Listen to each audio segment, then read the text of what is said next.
Hello guys, bersama saya lagi dalam Alright Napa Channel berkaitan dengan isu Syed Saddiq yang telah pun keluar ataupun menarik sokongan ya kerajaan perpaduan hari ini, sahabat-sahabat semua. Jadi menarik untuk kita dengar ya pencerahan daripada Brother Iswardi ya berkaitan dengan isu ini. Tapi sebelum itu ya saya merasakan apa yang dikatakan oleh Brother Iswardi ini adalah satu yang ada kebenarannya.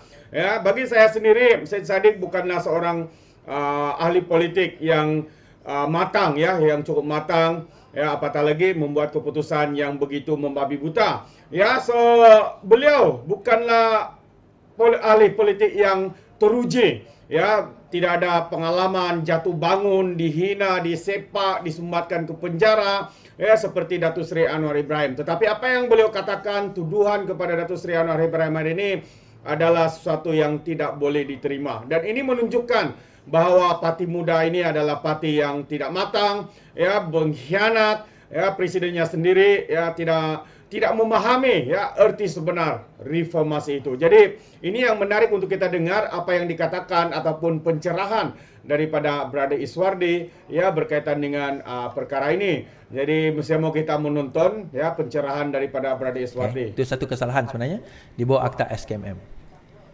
Nah, tadi saya cerita pasal reformasi dan juga revolusi. Kenapa saya kata orang ramai tak faham beza di antara reformasi dan juga revolusi? Saya kata macam ni. Reformasi bukan revolusi. Masalah bila yang acah-acah reformis tapi tak faham dan tak tahu beza reformis dan revolutionist. Reformasi itu perubahan yang total berdasarkan realiti dan keadaan. Ia melentur tidak sampai mematah, merubah tidak sampai mendatang marah. Ia adil di depan kawan atau lawan, sahabat atau musuh. Ia hidup dalam perbuatan dan bukan dendam kesumat. Ia lembut tetapi jangan disangka lembik. Ia bergerak laju walau ada ketika nampak perlahan. Tetapi ia tidak pernah berhenti. Keyword dia, ia tidak pernah berhenti. Sekali lagi, ia perjalanan memenuhi realiti. Perlu kepada seni meniti sifat manusia yang pelbagai. Hanya yang melalui sekian lama faham, yang melalui perjalanan dengan kefahaman akan memahami ini sebenarnya satu permulaan. Untuk satu jalan panjang yang penuh liku dan halangan. Sabar itu kuncinya, masa itu bahannya, pendidikan itu jenteranya. Persoalannya, adakah kita sama sanggup melaluinya? Kenapa saya bercakap soal reformasi dan juga revolusi, tuan-tuan? Sebab ramai yang keliru. Dia kata, kita sekarang ni dah kerajaan, kita tangkap semua. Kita buang semua pegawai-pegawai kerajaan yang tak sehaluan dengan kita. Kita buang. Mana yang tak undi kita buang semua pegawai-pegawai kerajaan ni. Kita tangkap pembangkang-pembangkang. Itu revolusi. Revolutionist. Itu revolusi. Kita bukan bercakap soal revolusi. Kita bercakap soal reformasi. Dua benda yang berbeza. Reformasi, bahasa Arabnya islah. Bahasa Melayunya memperbaiki. Memastikan bahawa hari esok lebih baik daripada hari ini. Dan hari ini lebih baik daripada semalam. Itu tugas reformis. Dan reformis ini demi untuk memenuhi hari esok lebih baik daripada hari ini, dia ada prinsip-prinsip dia. Dia ada benda yang dia takkan langgar. Dia ada benda yang akan pastikan bahawa benda itu walaupun merugikan dia, tetapi kerana itu prinsipnya, dia kena berpegang dengan prinsip tersebut. Kenapa, tuan-tuan? Inilah yang sebenarnya membezakan di antara orang yang bercakap di atas percakapan yang benar dengan orang yang tidak bercakap di atas percakapan yang tidak benar. Ini maksud dia. Maksudnya, orang yang berprinsip, dia kata A, maka A lah. Kalau B, B lah. Kalau A. Kalau pemimpin dia sendiri salah, kita tegur. Saya berapa kali saya tegur Datuk Seri Anwar Ibrahim? Tak payah tanyalah dia. Kan? Pemimpin-pemimpin Parti Keadilan saya tegur. Termasuk pada waktu itu Azmin, Zuraidah Kamarudin, Latifah Koya pelantikan, saya tegur. Padahal saya ahli Parti Keadilan Rakyat, Baru Bian, Larry Seng, geng-geng kartel dulu. Siapa yang tak tegur kalau bukan saya? Ramailah geng-geng kita orang ni yang tegur. Tapi kita tegur bukan sebab kita benci, kita tegur sebab kita sayang. Dan bila bercakap soal prinsip, tuan-tuan, ini satu lagi. Kalau tuan-tuan ingatlah, kan, bila PAS mendesak supaya kes Zahid ini dibahaskan di Parlimen, Anwar kata tak boleh kerana itu kes mahkamah. Taqiyuddin kata Anwar dahului kuasa speaker isu bahas kes Zahid di Parlimen, Taqiyuddin. Tuan-tuan ingat tak? Siapa dulu yang kata bahawa Agong tak ada kuasa untuk memanggil parlimen? Dia. Kita bercakap soal prinsip, dia. Yang tak nak buka parlimen sewaktu COVID, dia. Tak nak membincangkan pasal darurat, dia. Dia Menteri Undang-Undang pada waktu itu. Sehinggalah saya buat sesuatu, menyebabkan sesuatu itu berlaku, akhirnya negara buka. Tetapi dia lah punca dia. Tuan-tuan, kita bercakap separation of power, pembahagian kuasa. Di antara kehakiman, di antara executive, legislature dan juga judiciary. Bila apa yang diputuskan oleh mahkamah dan juga badan kehakiman itu dipersoalkan oleh kabinet, itu bermaksud ketidakpengasingan kuasa. Kabinet, parlimen, legislature tidak boleh membahaskan apa yang telah diputuskan oleh mahkamah. Begitu juga sebaliknya. Kalau tak puas hati, boleh dirayu di mahkamah yang lebih tinggi, mahkamah rayuan. Itu boleh dirayu. Even kes Zahid ni boleh dirayu kalau nak dirayu. Terpulanglah kepada apa orang kata, kepada pihak yang apa orang kata berwajib. Kan? Kalau mereka nak merayu, tapi dalam kes ni tak nak merayu apa, tak boleh nak rayu lah. Sebab dia yang gugurkan kes kan. Tapi dengan arti kata lain, sebenarnya ini adalah, kalau kita bercakap tentang separation of power, inilah separation of power. PMX sendiri kata, dia tak pernah nak ganggu pun. Itu keputusan daripada pendakwa raya. Dan pendakwa raya pun dah keluarkan kenyataan 11 sebab kenapa digugurkan kes tersebut.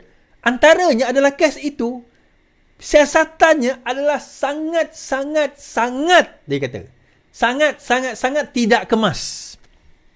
Sangat tidak matang. Saya bagi contoh, kes 2022. Zahid dibebaskan daripada VPN UKSB tu. Ultra Kirana Sdn Bhd. Dia dibebaskan tanpa ada prima facie. Kenapa? Sebab peramatang dia punya siasatan. Sampai saya kata, apa yang badan penyiasat ni macam mana dia orang siasat ni? Kan? Teruknya siasatan dia orang. Asal teruk sangat siasatan badan penyiasat? Saya macam persoalkan. Sedangkan kes Zahid di bawah SPRM, kes what do you call that? Kes Najib di bawah SPRM, kes Rosmah di bawah SPRM. Sangat teliti mereka melakukan kerja. Sangat teliti. 2 tahun, 3 tahun mereka nak tangkap Zahid dan Rosmah. Najib dan Rosmah. Akhirnya berjaya. Masuk penjara, didapati bersalah. Tiba-tiba bila masuk kes Zahid, macam dia orang ni tergesa-gesa dia. Seolah-olah dia orang ni tergesa-gesa. Apa yang jadi pada dia orang ni sebenarnya? Kenapa? Sebabnya itu, sebabnya ini. Baik. So, akhirnya, disebabkan oleh itu, tuan-tuan, keluar berita. Sekejap,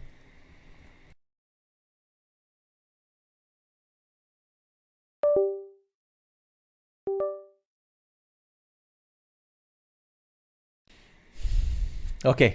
Sebab kali itu, keluar berita. Beritanya apa hari ini? Okey.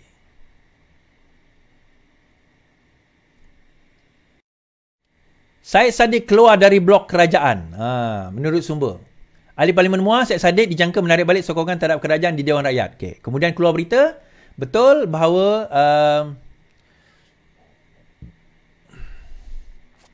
keluar kerajaan biar dihukum daripada hilang prinsip, kata Syed Saddiq. Okay. Daripada hilang prinsip, dia kata biarlah dia dihukum. Dia tak kisah nak keluar daripada kerajaan. Dia tak kisah pun. Keluar-keluarlah. Dia daripada rela dihukum, biar dihukum daripada hilang prinsip, katanya. Okey, kita baca.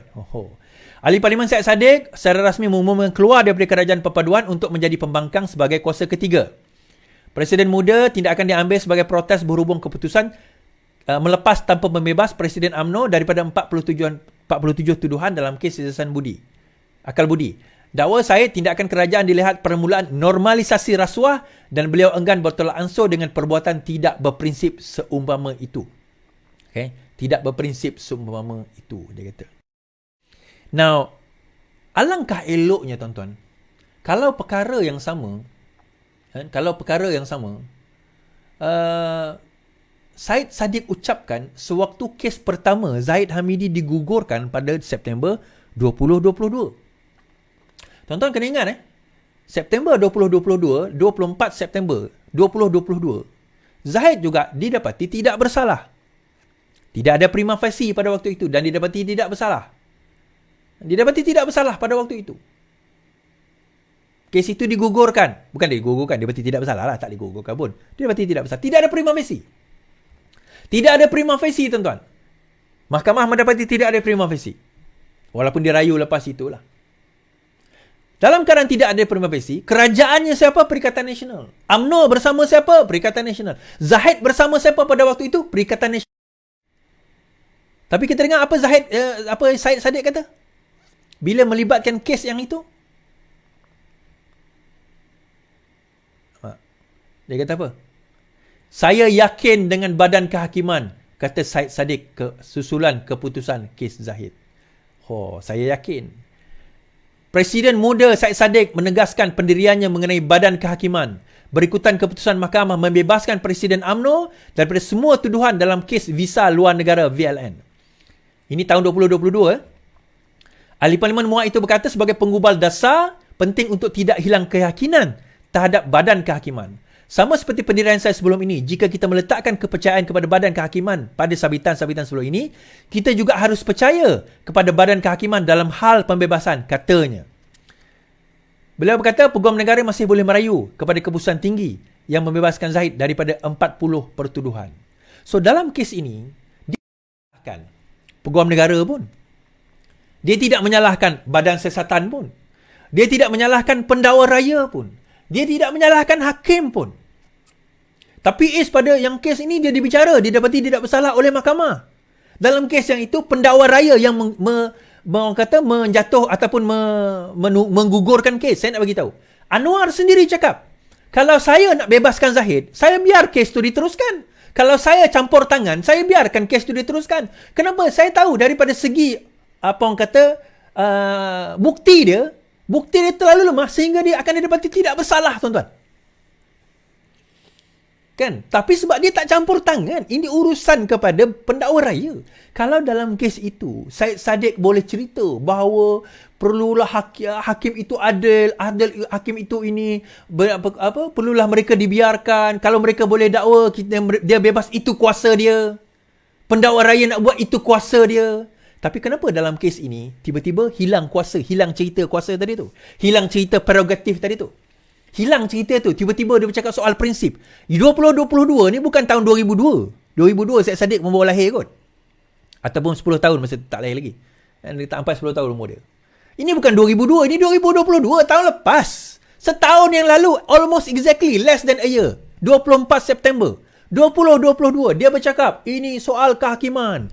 Kalau mereka boleh dakwa, maka mereka juga boleh bebaskan. Samalah dalam kes ni. So prinsip apa? Dia bukan cerita prinsip berkenaan dengan DNA Zahid tu, tuan-tuan. Sebenarnya bukan cerita tu. Kita kena faham. Dia bukan cerita tu. Cerita dia pada kes dia dan pada Atok. Kes ini pada Atok. Kenapa? Pertama sekali, ini saya nak cerita lah. Malam ni saya cerita. Saya dedahkan. Yang orang suka perkataan saya dedahkan ni orang suka. Yang pertama, Zahid sudah buka cerita Atok, tuan-tuan. Zahid sudah buka cerita Atok. Okay, cerita apa? Konspirasi Mahathir untuk nak membubarkan UMNO. Saya dah cerita, tapi saya cerita lagi.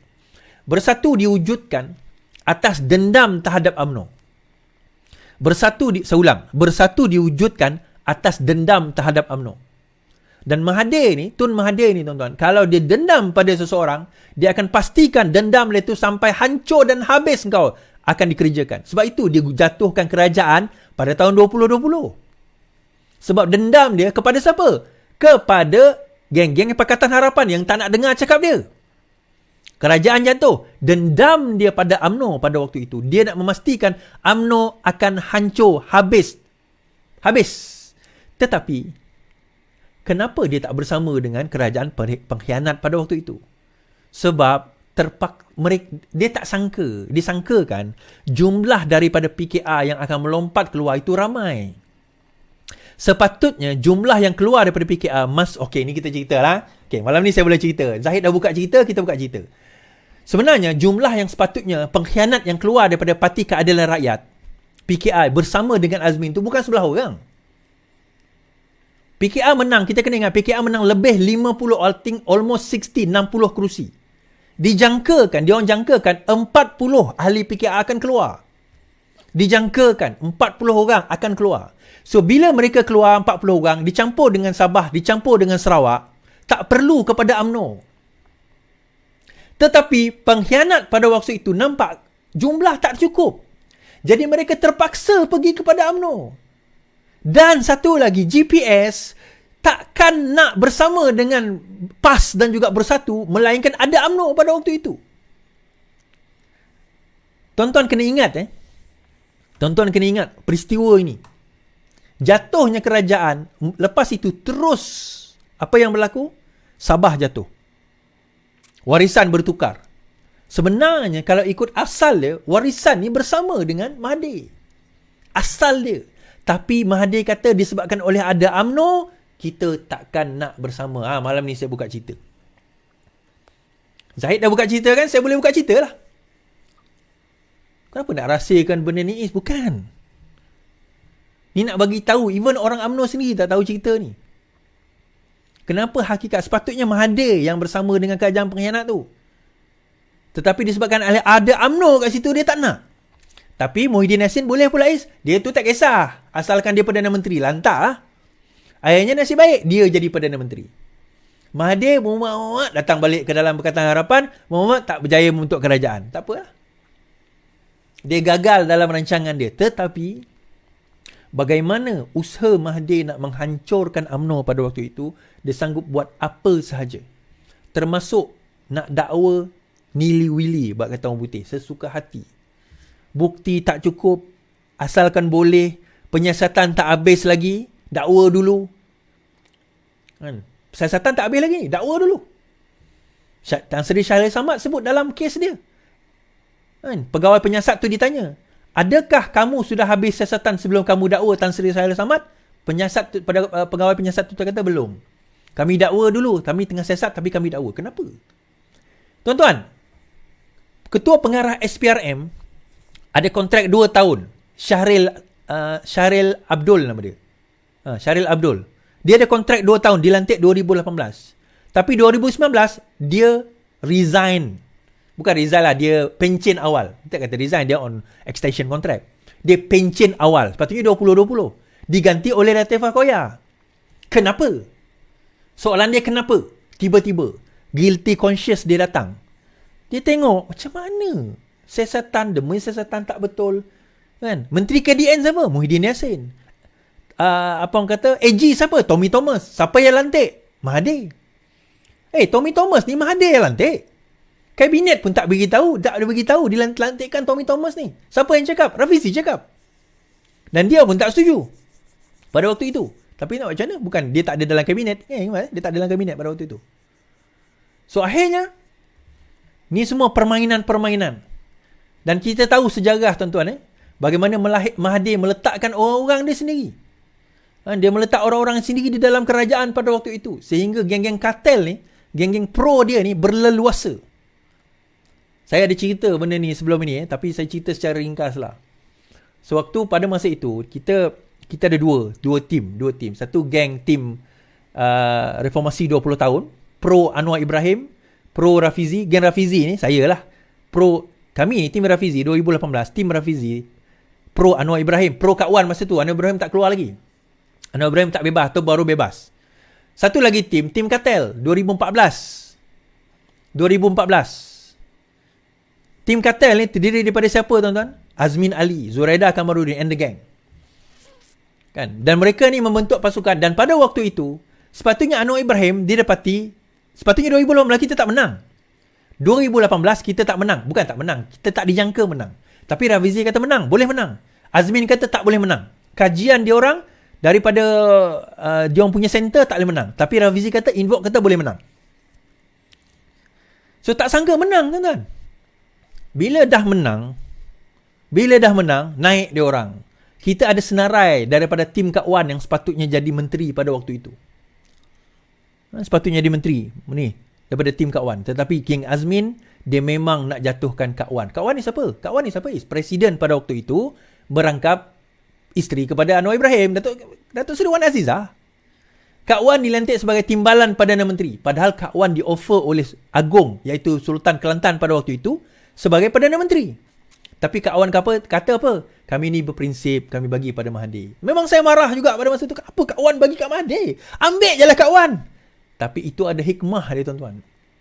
Rupanya bukan setakat kita kena berlawan dengan geng bersatu ni. Kita kena berlawan juga dengan geng dalam PKR tu sendiri. Geng-geng Azmin ni. Dan dalam pemilihan parti saya ingat lagi, dia orang siap pakai baju kartel tuan-tuan. Kartel. Dia orang ada dana, ada kekuatan. Dalam pemilihan parti saya keluar duit sendiri. Saya lawan dengan tim kartel tu. Dengan dana saya sendiri, duit saya sendiri. Kan?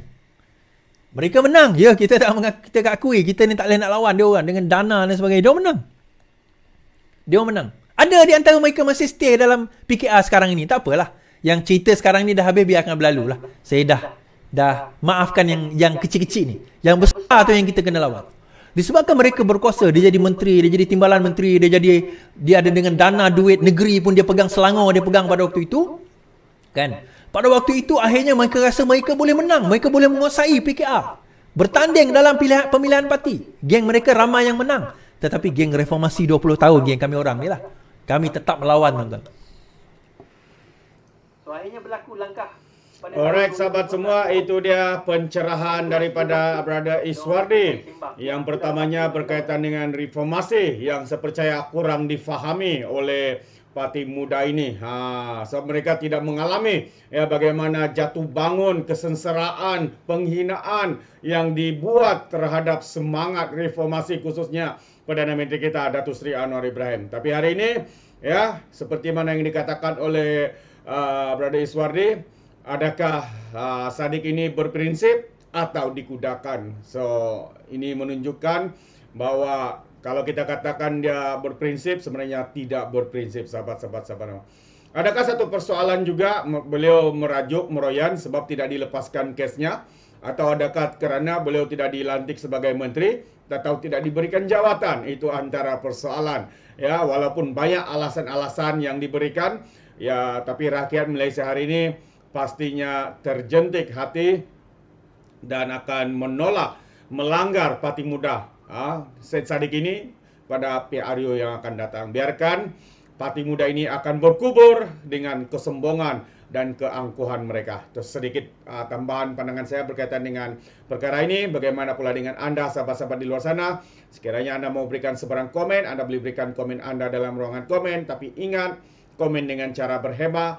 Jangan menjadi seperti walaun-walauntit, lebay-lebay dan juga geng sapu bersih apabila memberikan komen penuh dengan hasutan, kebencian dan juga fitnah melampau. Sepertinya mereka tidak punya otak, mungkin kerana otak mereka tertinggal di dasar Laut Cina Selatan. Jadi sampai di sini saja, izinkan saya mengundurkan diri. Seperti biasa, peribahasa mengatakan tapapun kangkap, dua ton keinginan. Dalam bahasa Melayunya, tepuk dada, tanya selera. Sekian saja daripada Alright Nampak Channel. Saya kita berjumpa lagi. Bye-bye.